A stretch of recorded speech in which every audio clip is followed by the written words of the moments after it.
So our reading comes from Angela Herrera, Reaching for the Sun. I've recently fallen very much in love with this reading. Sometimes when we pray. Sometimes when we pray, we bow our heads, not in subservience, but because it is we and not our neighbor who need prayer. We bow our heads in search of the silence within, or that we might listen and be comforted. We are weak and need strength. We are frightened and need courage. We are humble and thankful, and so we bow our heads. Sometimes we pray with our chins lifted, facing the heavens, receptive, accepting, life flowing over and through us. We are anxious and need patience. We are searching and need direction. We are grateful and radiant, and so we lift our faces. And sometimes our prayer pours forth in words from our lips. O God, we say, O life, O mystery. We pray for all who will be born into this dangerous and beautiful world today, and for all who will die. Love pour down on them. May they be safe, and may they be at peace, and may they be a blessing upon the world, and may we, everyone.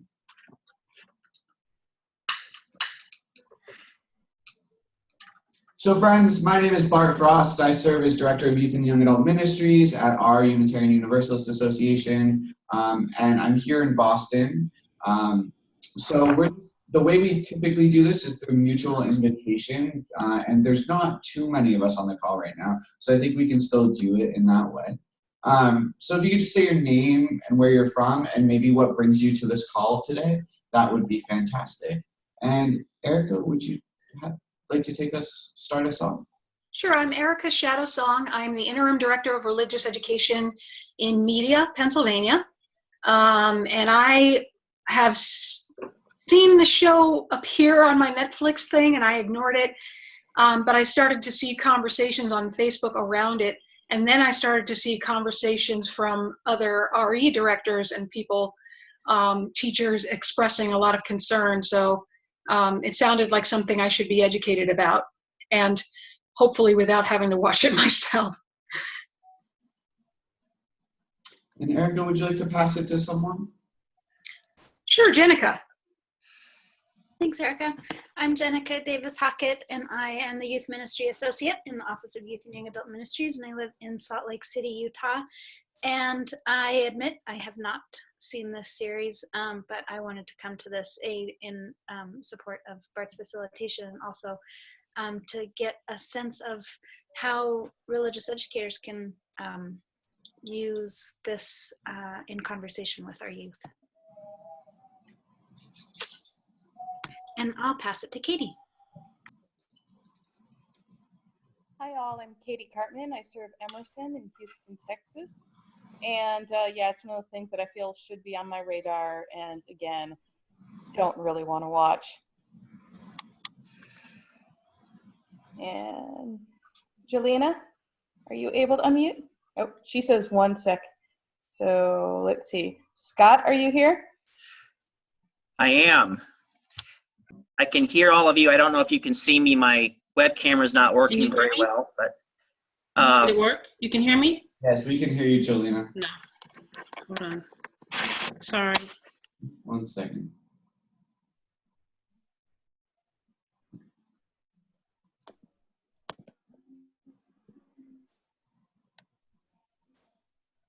Oh, we lost her. Scott, would you like to continue? I think we lost Jolena, so I think she'll be right back. Sure. So I'm Scott Stewart. I'm the Director of Religious Education and the lead youth group staff in St. Louis, Missouri at Elliott Chapel. And I watched the show last week on my Netflix. Found it very interesting, compelling, lots of conversation pieces. So I was excited when I saw that Bart was lifting up this opportunity. I said to my youth group on Sunday, I said, I'm not normally one to, watch Netflix shows, much less binge watch an entire series. Most of my TV hours are spent watching baseball, hockey, football, you name it. But it was very educational to see what it was about. And Bart, appreciate you making this opportunity available. Jolena, would you like to introduce yourself? There we go. Can you hear me now? Yes, can you hear Okay, me? sorry about that. Yeah, I hit hooked up to my second monitor and it wiped out the sound. My name's Shalina. I'm Director of Religious Education in Charlotte for Piedmont UU. I have watched the series. I saw when Netflix was advertising it and was determined that my daughter would not watch it. She's a middle schooler, but failed to pay attention to the fact that she had access to Netflix and started watching it. In which case the agreement was that we would watch it together. But then I went ahead and watched the whole thing without her and then just said, no, you can't watch it. I have a lot of problems with it. And so I was glad to see that it was other people were having problems with it. I watched it probably when it first came out, the whole series. So was there anything else? I know someone sent me a chat what we were supposed to do for the intro, but then I bounced off. That was everything. Okay, great. Adrian, would you like to introduce yourself, your location, and give you the call? Sure. Can you hear me okay? Okay. Sorry. I just ran in from my other job. I'm in Bloomington, Indiana, and I'm the Director of Religious Education. And I also have a 13-year-old daughter and all the way down to 7. So I'm definitely interested because I can see both sides of where this conversation can go, in us keeping it front and center and having, as educators, open to the conversation about suicide because it is still very taboo. And we've made huge leaps in our churches, I think, to talk about sex, which also used to be very taboo, and also to talk about LGBTQ and gender identity and realizing all those things within a spectrum. So I'm interested to see what other people's takes on it. Awesome. Liz, I'm going to unmute you if you'd like to introduce yourself now. Okay. Hi, I'm Liz Martin. I'm the Director of Religious Exploration at South Valley Unitarian Universalist Society in Salt Lake City, Utah. I'm currently driving towards a conference of Montana UUs this weekend. And I decided to leave a day early so that I can explore because I've never been to Montana. I have watched 7 of the episodes so far, and my awareness was first sparked by one of my most vocal high school youth on Facebook saying that if you post anything about 13 reasons why, block me. And if you do not, I will unfriend you. Wow. And of course yeah, so I totally just like, oh my God, what is this? Because she is my social justice warrior on Facebook, like the most intense. And so I'm watching it so that I can talk to her. I found out that her big issue is that she had a friend commit suicide earlier this year at her high school, and that everything about this show triggered her. So I'm trying to figure out how to have the conversations without triggering Emily. Thank you, Liz. I'm going to mute you again. Fabulous. I'll check in the conversation we have with you occasionally and give you some space to. Thank you. So in case you haven't yet seen 13 Reasons Why, the movie, and this is going to include a little bit of spoilers because it needs to in order for us to have a full conversation. So the series is based off of a book that was written for young adults. And the book and the series share similarities, but also share some differences.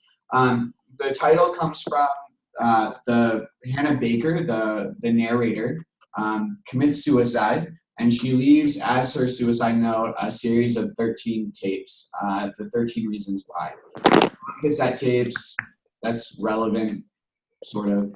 And it starts with, she goes through kind of her experiences in high school and how it led her to this point, where she felt the need to commit suicide.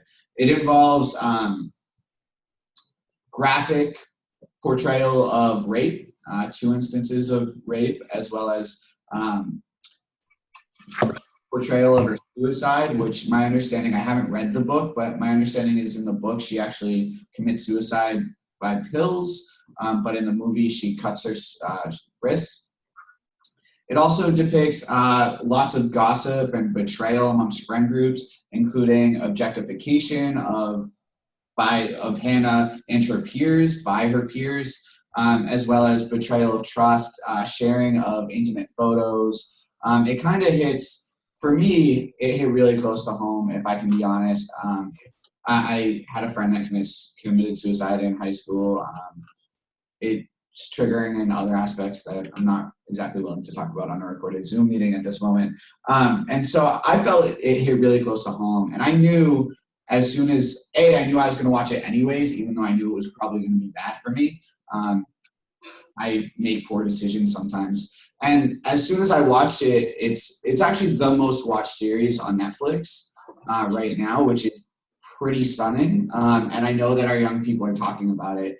And so some of the major concerns about this show, the producers pulled in psychologists to provide advice as to how to depict this situation and ignored all of their advice. So it does come, and there are some trigger warnings, particularly before the episodes that portray the rape scenes, but those are the only few. So, and it also shows her the graphic portrayal of her suicide, which isn't recommended, and kind of glorifies suicide in a "I'll get you back" sort of way. At the end, I do want to be clear, if you watched the last episode, she does take responsibility for her suicide, but it doesn't for me as an individual, it doesn't alleviate the rest of it, which is saying this is why you're the reason why this happened.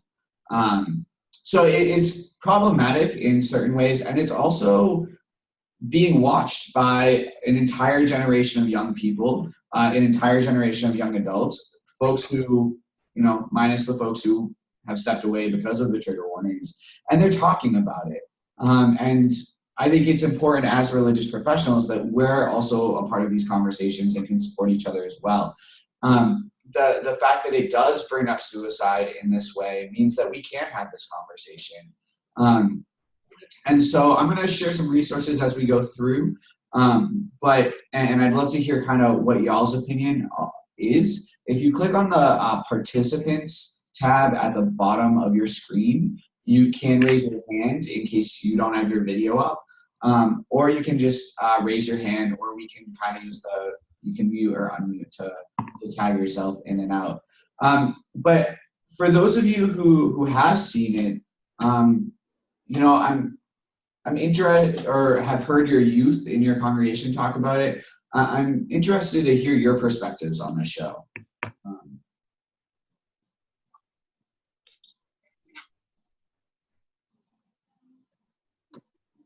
I'll go. Yeah, thanks.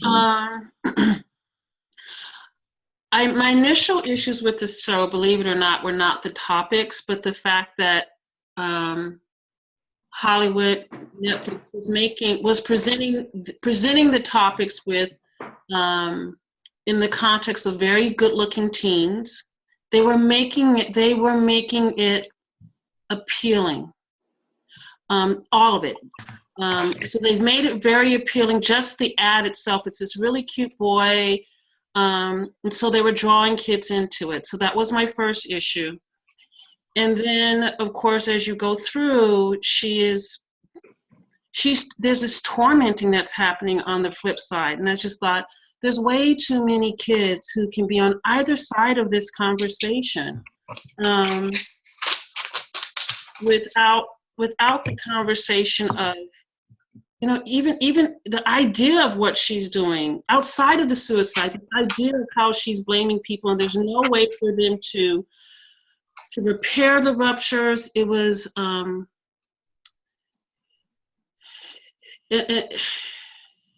the fact that we have, this movie is on Twitter, it's on Instagram, it is everywhere. It's so far out there and out of our reach.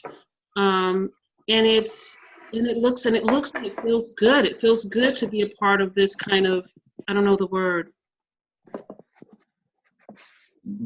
It's like maybe being from the age of punk rock and say, I was a punk rocker, to say I'm the age of the 13 reasons, and the reasons, and the youth will argue, especially middle schoolers are arguing, this is a good topic. You should allow us to talk about it, but they're not thinking about the talking about in the way that it really needs to be discussed. And then when I started reading about it on the different closed Facebooks, I hadn't even thought about the fact that other kids are watching it in the way that they are. Yeah, you bring up some really great points. And some other points that I left out is it also shows substance abuse, but most TV shows show substance abuse nowadays. But it also doesn't show a positive parental interactions for the most part, and the adult interaction is really, really negative. And those are some critiques that I've heard as well out there. I shared in the chat box the 13 Reasons Why Tumblr page, just because Jolena brought up the social media and pop culture aspect of it. And it's already been memed. Like one of the characters dies of a car accident. It's presumed drunk driving, but not really, maybe. And you know, one of the memes is that you might see on Twitter is he deserved better than. And so it's also being memed as well, which is out there in pop culture. What are some other folks' experiences with it, or maybe you've grappled with some of the stuff that you've seen online regarding it as well?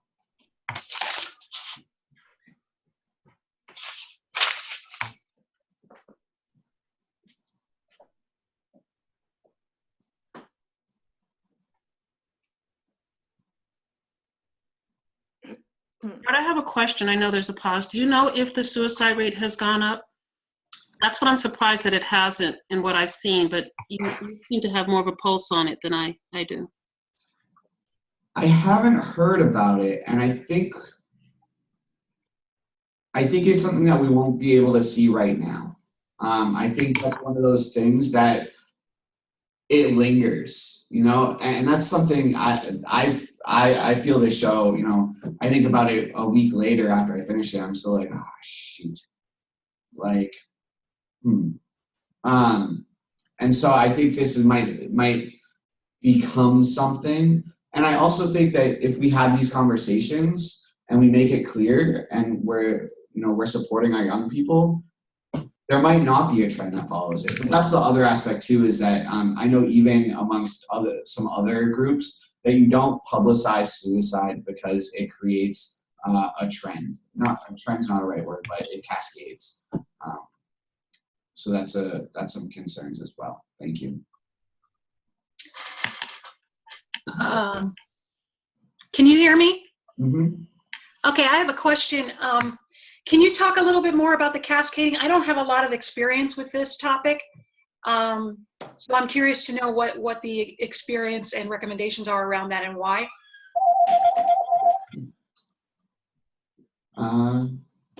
Thank you, Jenica. So, oh, and this is already, okay, so suicide rates are climbing right now, okay.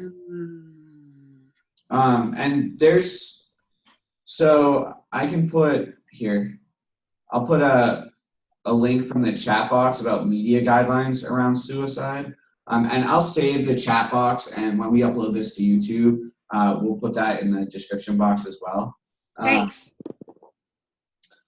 The show is rated M, so I don't know how that affects who's getting access to it. I mean, I'd say most of our young people who have access to Netflix probably know how to get around parental controls, but I don't want to make assumptions in that way. So you'll see in that media guidelines link that the way suicides are reported can cause suicide or prevent suicide, and that it's important to provide information to prevent suicides, which they didn't do until the end. Wow. Are there would anyone else like to share their experience? Adrian? Can you hear me? Good. There's a couple things, one of the things I was reading the other day was talking about how school counselors are overwhelmed and how there's a large number of kids of all ages, honestly, who are in CASA, and are getting court-appointed advocates because of things going on within their family life. And so I think as much as we want to cling on to what's going on, there's bigger societal things that I think we're seeing and we're witnessing if we're tuned into them in our congregations. And so one of my questions is, as educators, do we find ourselves sometimes sharing a little bit of that role as guidance counselors? I mean, I know I have families come ask me about, hey, this is what about social media, and how do I do that with my kid, and how do I do this? So we're kind of that resource for parents in that same way of the school guidance counselor is sometimes for the students. And it sounds like there's a systemic issue with that being taxed. So there's less adults in kids' lives who they feel like they can talk to that are a trusted adult that's not mom or dad or immediate family.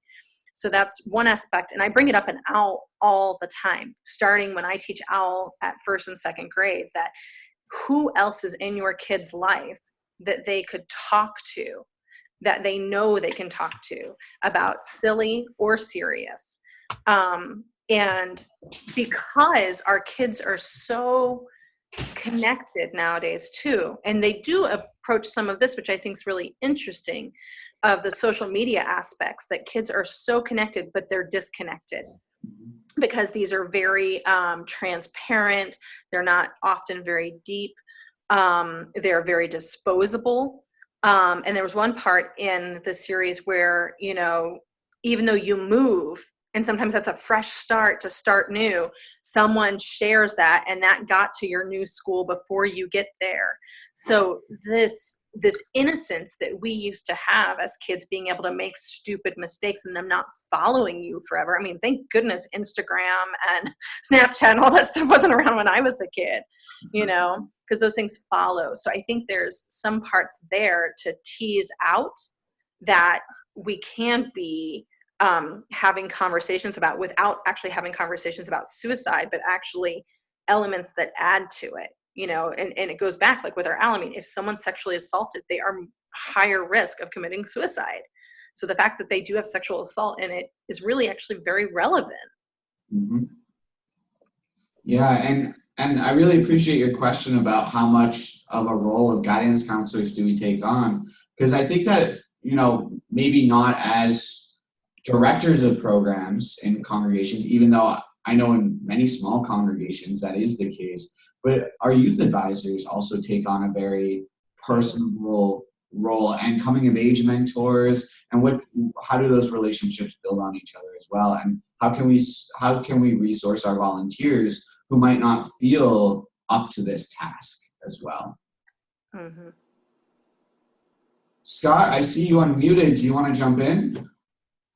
Yeah, I hit mute because my phone was going off, so I'm glad that's no longer the case. Yeah, I'll jump in. I actually watched the entire series last week, which I had not necessarily intended to do, but I will give it this. They end each episode on a cliffhanger, and I'm not normally one to get sucked into things like that, but it was captivating in that respect. I operate, I guess, from the starting point of regardless of what we may think or what the controversy is, it's out there. So youth are watching it, whether we would like for them to be or not. That's sort of my starting point and the assumption that I went into, watching it with.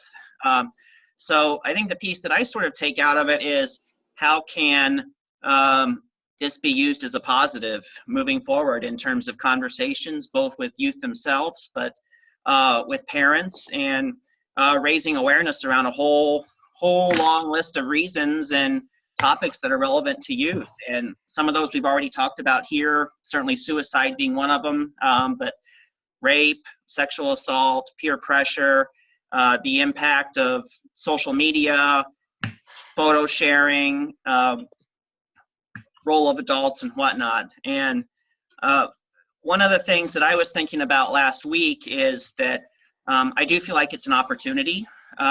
However, imperfectly, a lot of it may be presented. I think there's so many good conversation points to have. And I was also thinking particularly about, and reading a little bit about, how the adults are portrayed in the show. And I can understand some of the concern about the shortcomings there.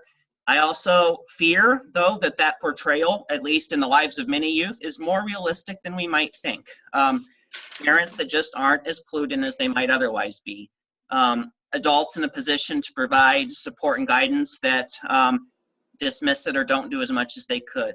I think that's a great conversation point, both among adult leaders and between youth and adults about, when a youth mentions a problem or whatnot, what are good things to do and what are the things absolutely not to do. I think there's a lot of that raised. And I think the other message that I really took from it is being a teenager is really hard, really hard, and much harder than we think. And you get a really up close and personal look throughout the whole series of how these decisions that seemingly are made, on a whim or in a vacuum, are all connected, whether it's realized or not, and that our actions and our choices matter big time. So I think there's an awareness there to be had, and I think that's another good conversation piece moving forward with both with youth and adults who work with them. Yeah, thanks, Scott. And, I want to lift up that when I watched the first episode, and I was like, I can't do this. Like, I absolutely cannot. And I wouldn't have watched the rest except my partner skipped ahead. I was like, it's good. And she kind of led me into it again. But I posted on Facebook about it, and a couple emerging adults who I've worked with through as youth actually posted and said, I don't understand. I would have turned in the tapes right away. So there's also a glimmer of hope there as well. And I think that's part of having these conversations as well. Liz, do you have anything you'd like to share? You are unmuted now.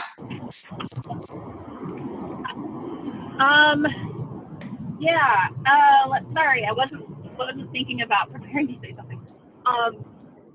I want to really know, is this an accurate portrayal of what's happening in high school, or is this a Gen Xer's idea of what is really happening in high school?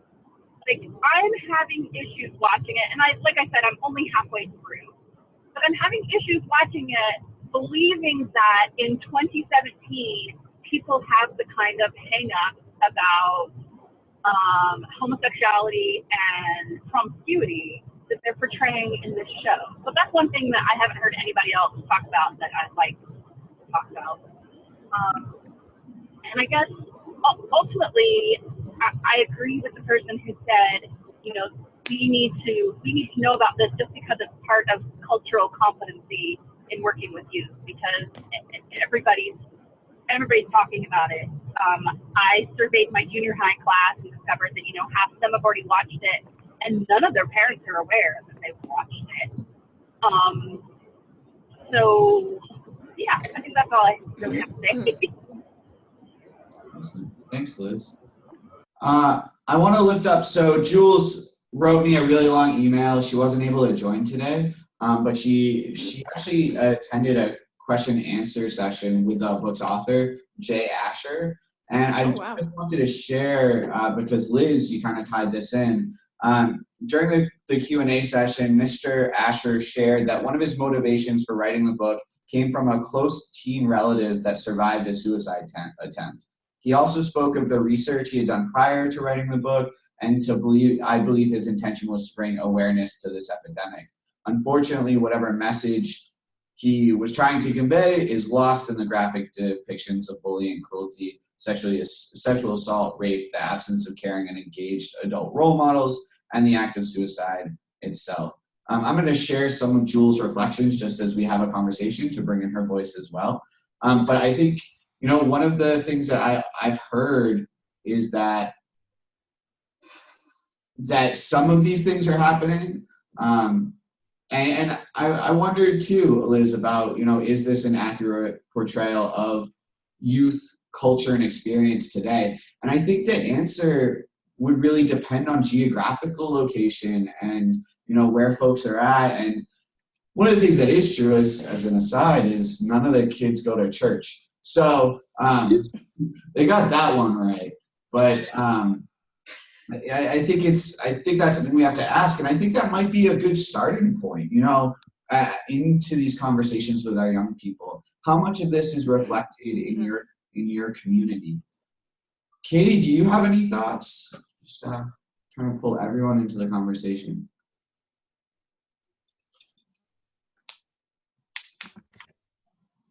Sorry, Katie's eating lunch. I'm listening. I definitely think there's that geographic piece. And I think that in a Unitarian Universalist congregation, we do not always get the full impact of what the culture of our high schools is. And, you know, I say that as somebody in Texas, and I am in one of the bluest places in Texas, but kids did not, you know, all suddenly become accepting of everyone everywhere, because none of us are truly there. And, you know, I also, the biology of the teenage brain has not changed in the last 30 years or 30,000 years. And that whole thing of when life seems so urgently important and disruptive right now, and that piece that says that things are never going to get better, that's in our biology. And that's something that's hard enough for me to fight in my 40s, but is all the more acute for our teenagers. Thanks, Katie. Erica, I saw your hands. So I'm at a disadvantage here from not having seen the show, and I really have to think about if I'm going to watch it, because I would watch it for the reasons we've mentioned, but I'm not crazy about shows that depict rape. So I have some questions. The reason I did not click on that show when I was looking for a show to watch is because most of the time when there's a new show on Netflix, they portray, especially if they're teenage related or young adult, they portray young white protagonists, and who are sometimes well off, maybe not necessarily, but they are always white. And so after a while, it all starts to look the same. So I saw it and I'm like, no, I'm not gonna watch that. I'm not interested. So here's my question. I have this observation in youth circles that I've been exposed to so far, that it's a common complaint that our youth are so actively involved that it's difficult to get them to prioritize church. And when I look at my own upbringing and other people who came from incomes like mine, that's unusual to me, because I know that there are youth who don't do those things because they can't. And so I often think that our youth culture is a symptom. I won't say I think, I often suspect that youth culture is a symptom of the class that it particularly resides in. So I'm wondering, are people of color, are youth of color depicted in this show? And if so, how? And if this trend of suicide is something that is common across income and education levels, is it something that we're seeing only in private schools with privileged kids? Whereas you might see in lower income areas more substance abuse, I don't know.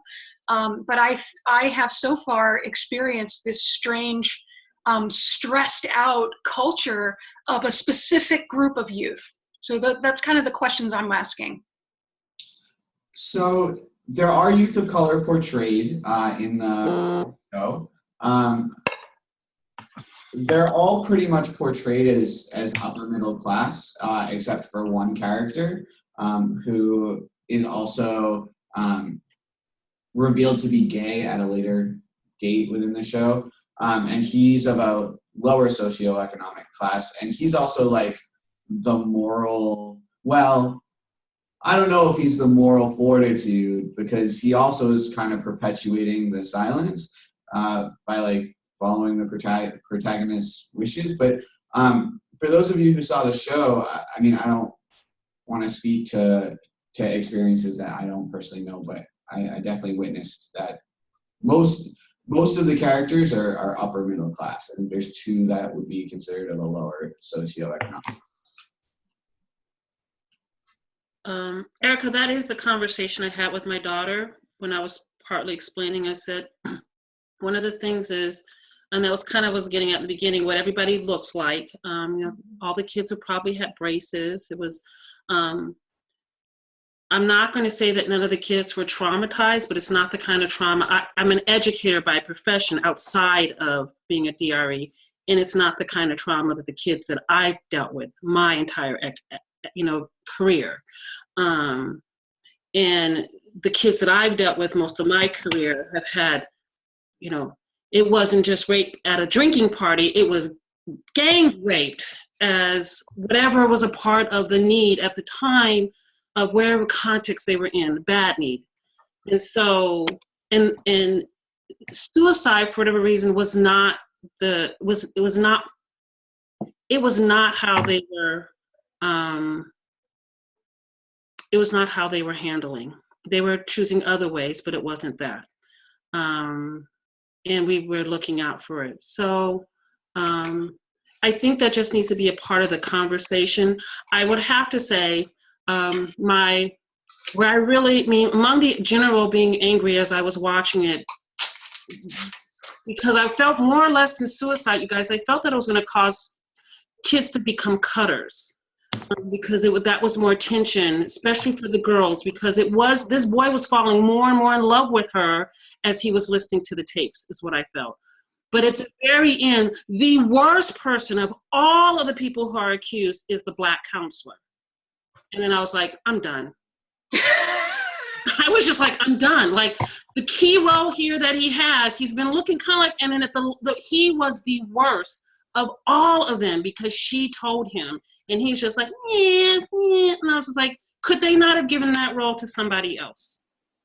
Could they have not made him the guy who passes her as he's about to go in and drop off the tapes? Can they not made whatever? So I was just like, it's Hollywood. And then you're right, they do have the interview in the end with the producers and whatnot, but it's Selena Gomez.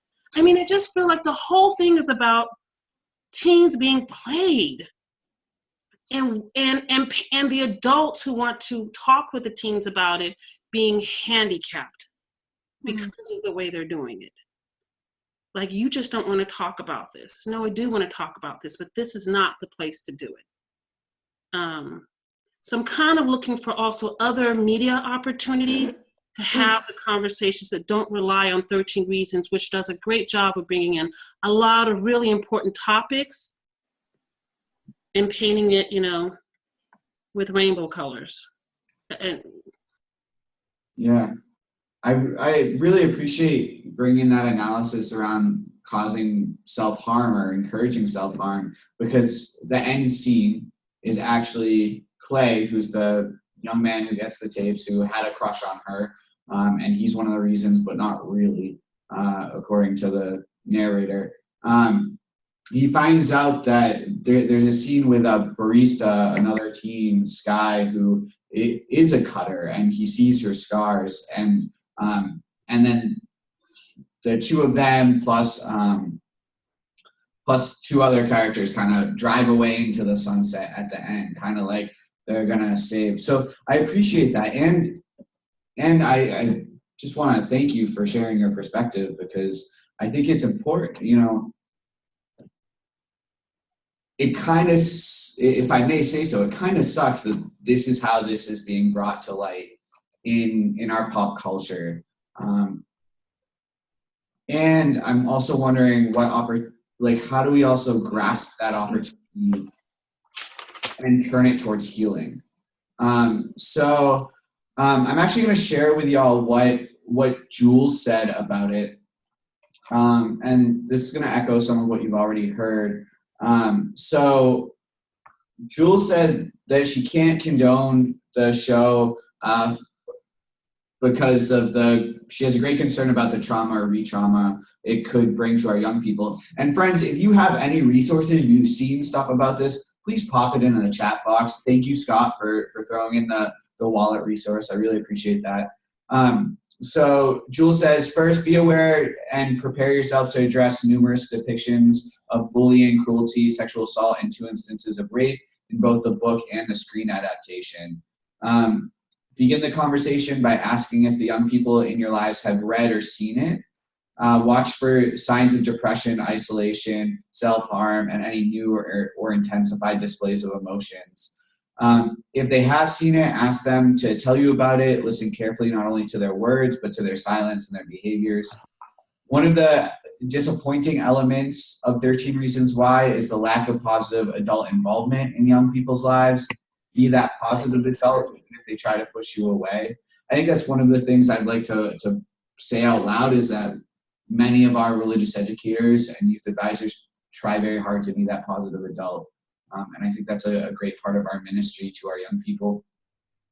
If your young person needs additional support, don't hesitate, get them to a professional quickly. Provide young people with a National Suicide Prevention phone number and ask them to carry it with them. If not for themselves, then as a resource they can share with others. And I just zoomed out. So Scott put the link towards the wallet card. It might be something that would be really useful is to print out a stack of those and just make sure your youth know where they are and know to give them out. And the last thing that Jules says is if your young person has not read or seen the miniseries and feels they must, please refer them to the book. The on-scene images cannot be unseen, are not only triggering to post-traumas, but are likely to cause trauma themselves. Read the book with them and discuss it at length. Ask them questions about whether they connect to the characters and why, who they most identify with, and discuss alternatives to behaviors and actions. Sometimes it's easier to speak of pain through others' experiences. So maybe there's an opportunity to use the knowledge about the show and lift up the book, which I haven't read, honestly. It's on my list, but my stack's pretty high. And so I think that might be a place to start.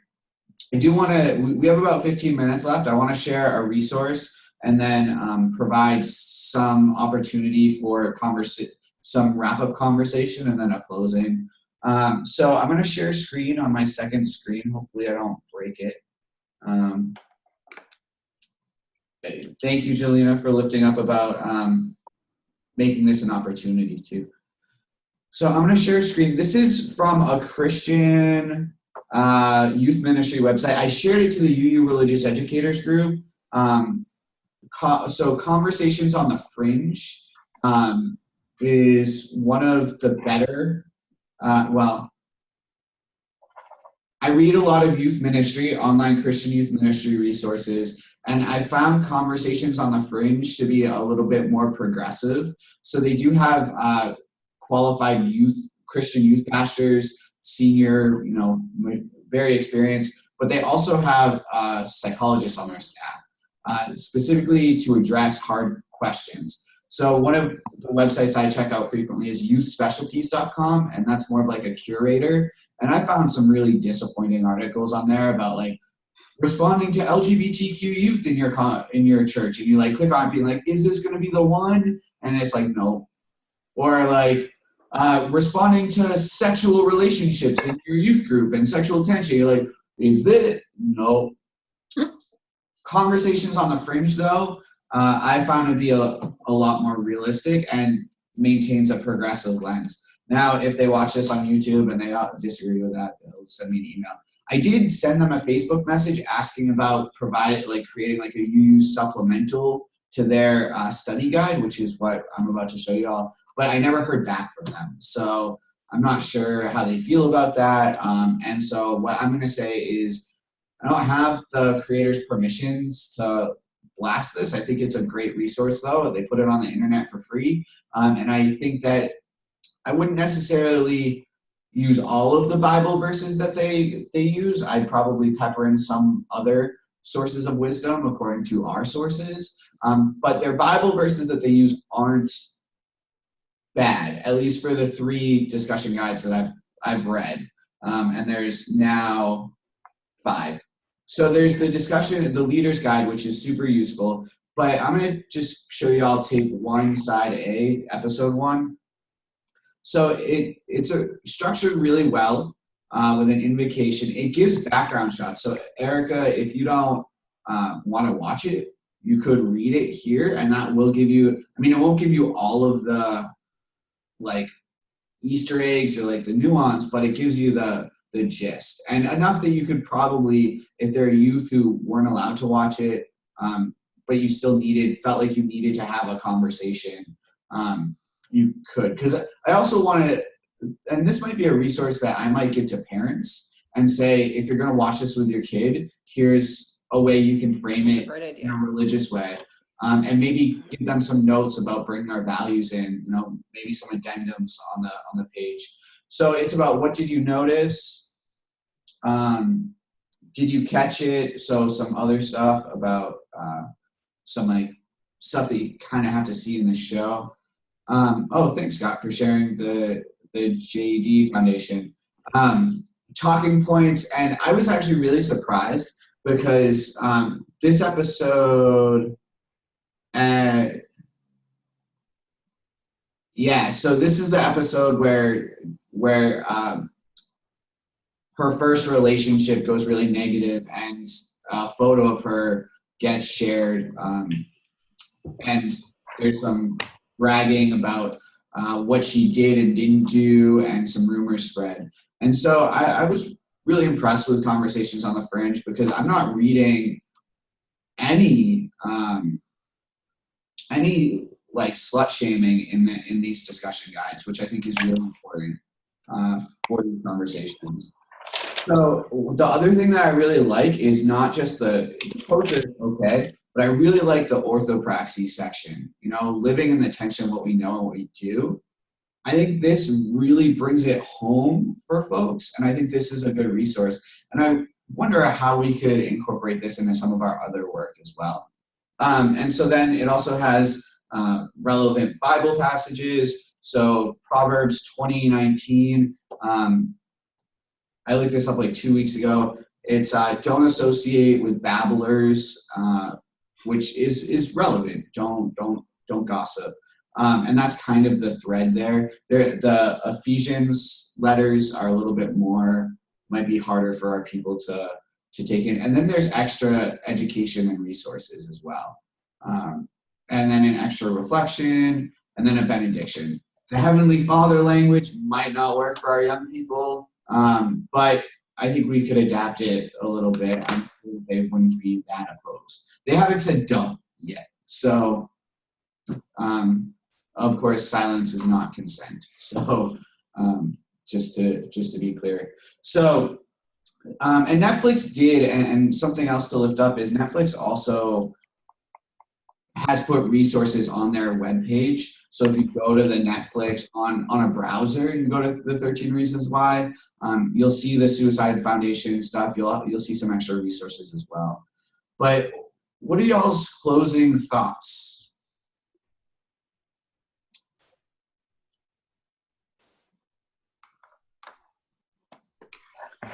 This is Scott. I'll jump in.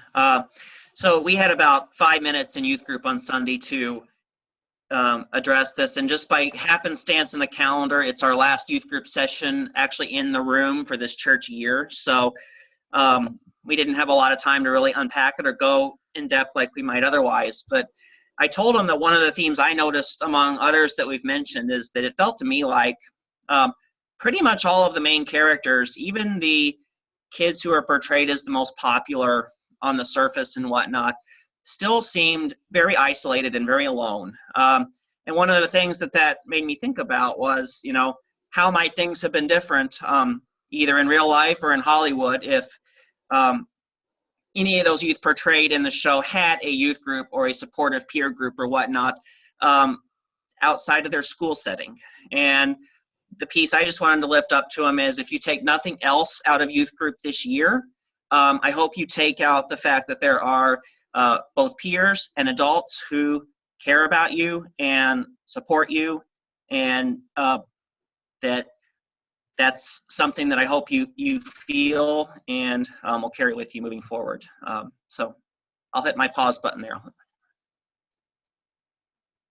Thanks, Scott.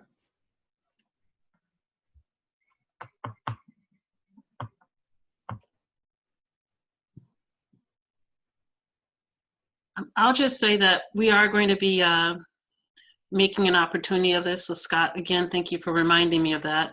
I called in my congregational care team to work with me on this, because that's a lot of the things that they take on. So it becomes a two-for opportunity in that we have the adults working with, we have an adult team that's working with our children and youth team.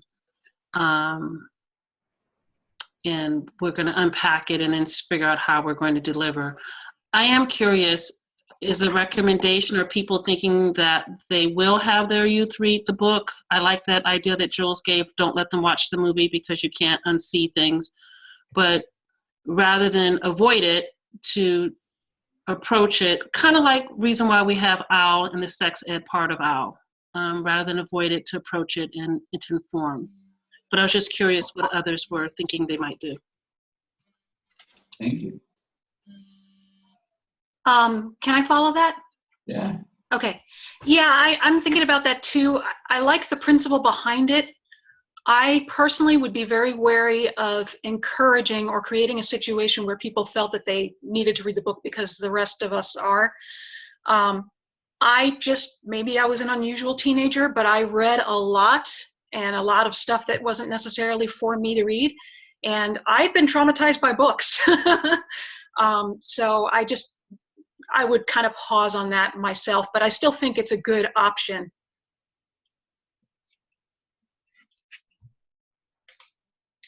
Thanks, Erica.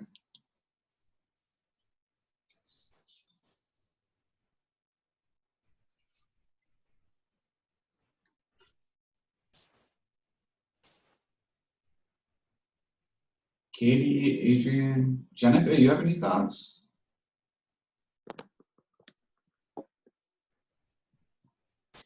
So this might be something that kind of maintains an ongoing conversation. I'm gonna write an article for Blue Boat about it.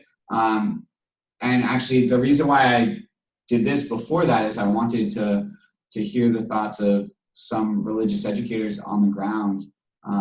And we had a fabulous crew show up. Thank you all for coming, and for being present. And for those of you watching at home, I hope this was helpful.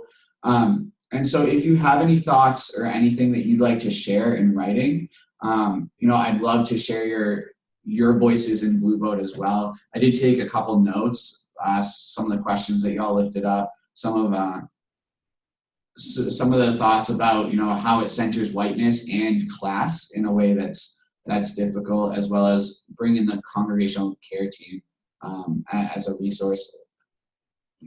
Thank you so much for sharing your wisdom. I just want to leave space. Liz, I'm going to go to you real quick if you have any last thoughts. And you are unmuted now.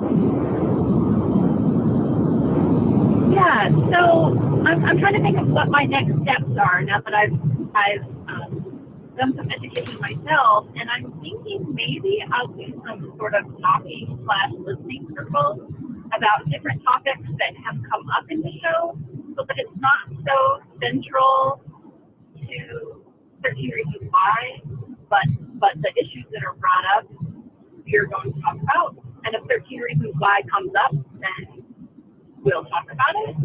I don't know. I'm trying to figure out a way, like I said earlier, to balance, Emily's wishes where she doesn't want anyone to talk about this show with her, but to still talk about the issues it brings up, whether it's, objectification or sexual assault or substance abuse or suicide. So that's where I'm going right now. And it is tough that this is going to have to be something that we can't just wrap up right now here at the end of the year. I mean, that's okay.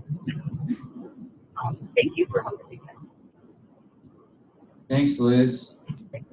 So just in case the driving sounds overrode Liz's voice, Liz was talking about maybe organizing sharing circles or small groups around the topics. And if 13 Reasons Why comes up, then that can be a part of the conversation, but not centering it on 13 Reasons Why. And I think that goes back to Jelena saying, I wish this had come about in other ways too. So that's a wonderful resource. Katie, do you have anything you'd like to add? Just trying to make space for everyone that's around the table, the table.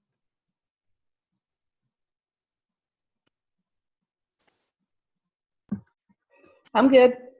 Awesome. So friends, I'm gonna leave you with, I'm just a huge fan of Reaching for the Sun. I find a lot of wisdom in it that just kind of echoes.